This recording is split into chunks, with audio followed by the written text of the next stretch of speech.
Buongiorno, buonasera a tutti ragazzi. Qualche giorno fa mi è arrivato un pacchettino contenente il mio ultimo acquisto.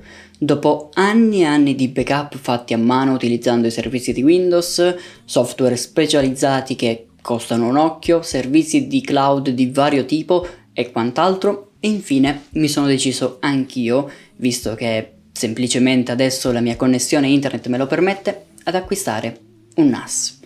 Ho notato però che c'è molta confusione, nonostante questo sia uno strumento abbastanza semplice da utilizzare per chi mastica un minimo, veramente un minimo di tecnicismi legati al mondo della rete e dell'informatica, e davvero basta una conoscenza assolutamente super base, assolutamente niente di approfondito, altrimenti neanch'io riuscirei a sfruttarlo bene, su cosa sia effettivamente un NAS e quale sia il suo funzionamento. Quindi voglio approfittare di questo momento per parlarne. Dopo la sigla.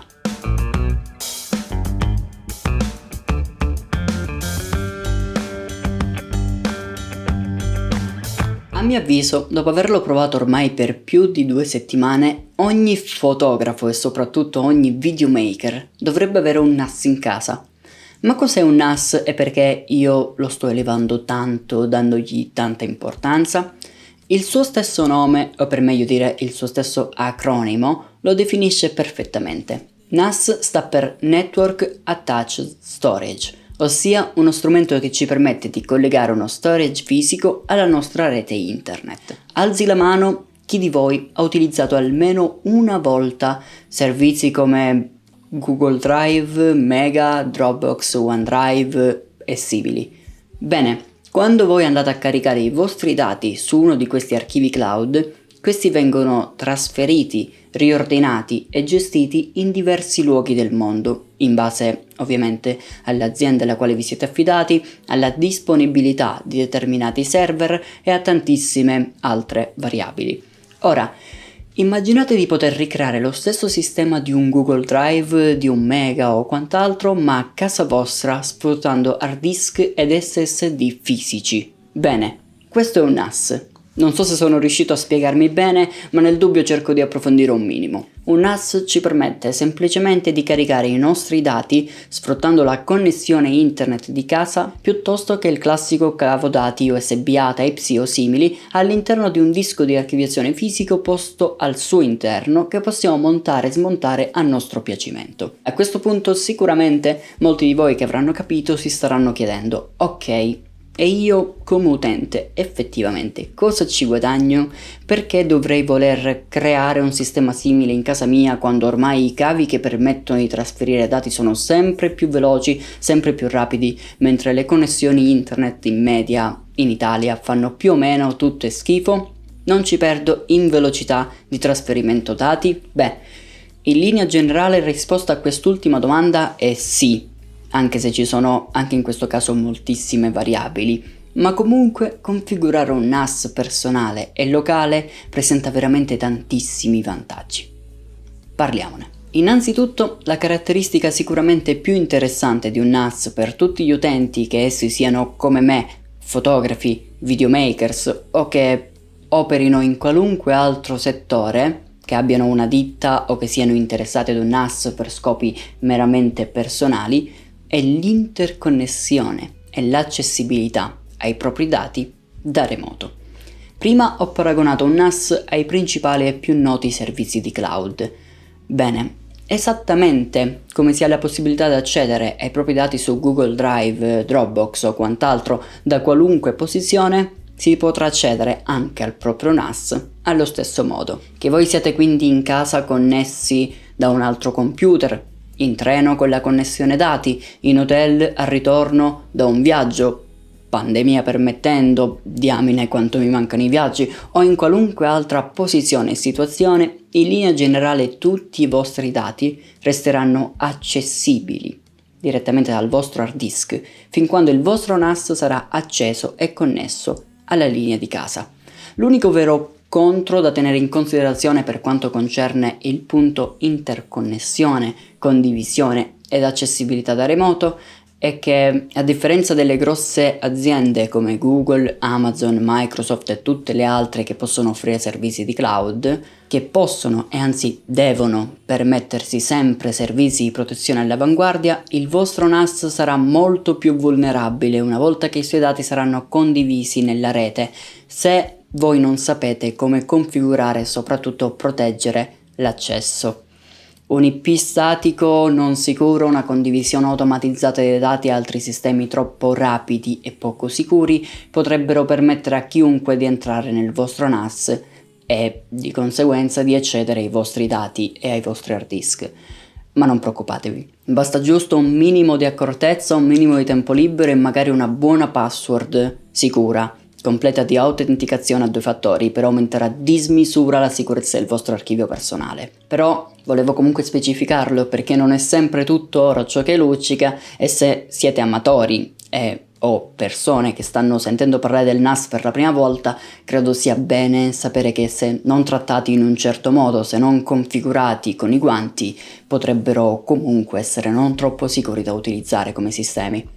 Configurare l'accessibilità alle reti in automatico non è mai una buona idea, mentre farlo in maniera manuale sfruttando per l'appunto, come ho detto prima, l'autenticazione a 2 fattori, password costruite in maniera sicura, connessioni protette, firewall e un'altra serie di accortezze può rendere il vostro archivio non solo accessibile all'esterno, ma anche accessibile all'esterno soltanto da voi.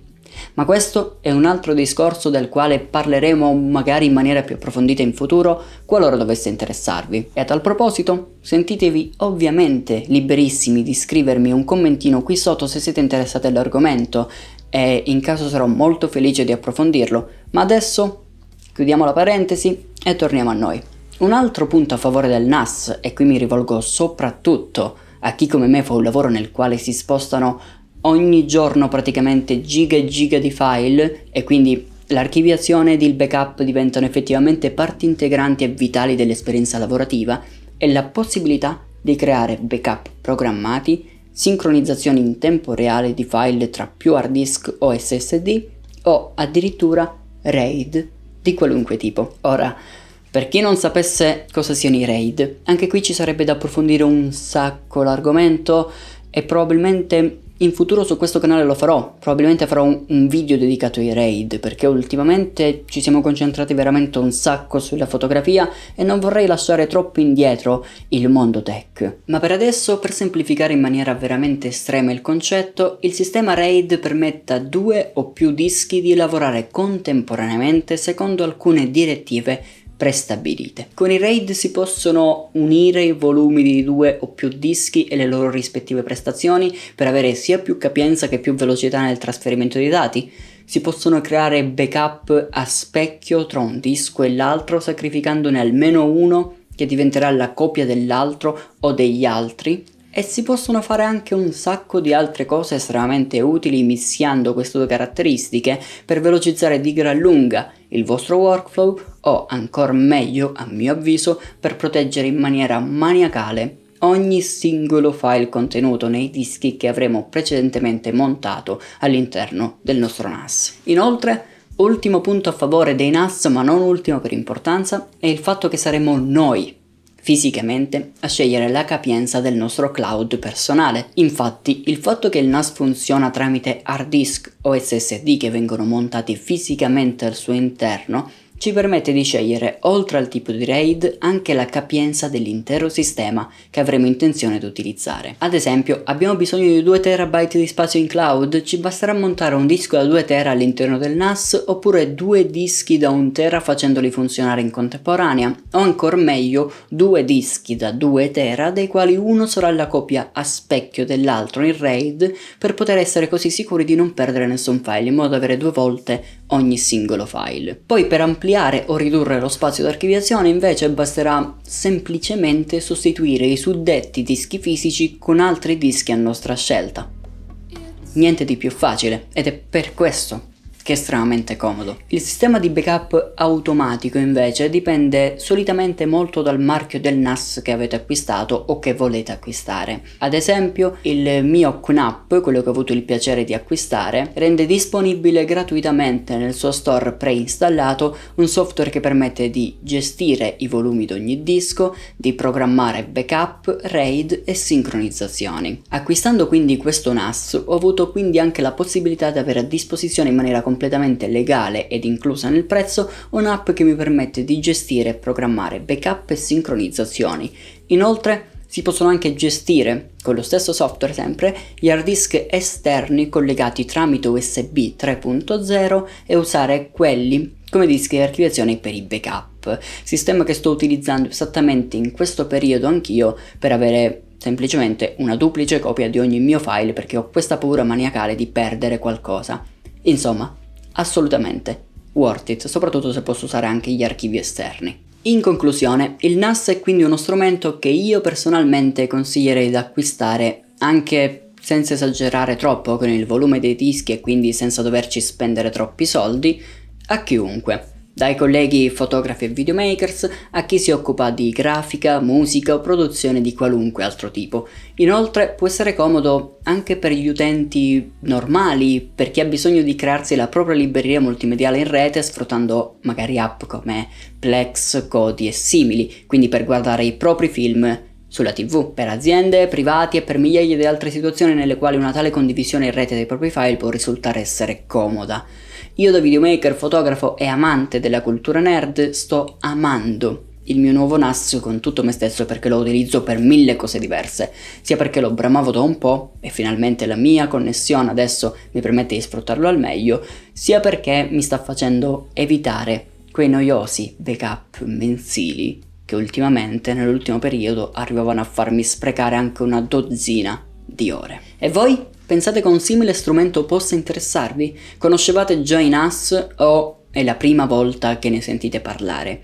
Potrebbe interessarvi una recensione completa e dettagliata del NAS che ho acquistato io in particolare, che è il 431K di QNAP, ed un video su consigli per metterlo in sicurezza al meglio possibile? Fatemelo sapere se vi va qui sotto con un commentino. Come al solito vi invito a rispondere ad una di queste domande o a tutte se preferite, non si sa mai. E detto ciò vi ringrazio per aver visto questo video fino a questo punto, vi saluto e vi auguro un buon proseguimento di giornata. Alla prossima gente, bye bye, grazie ancora.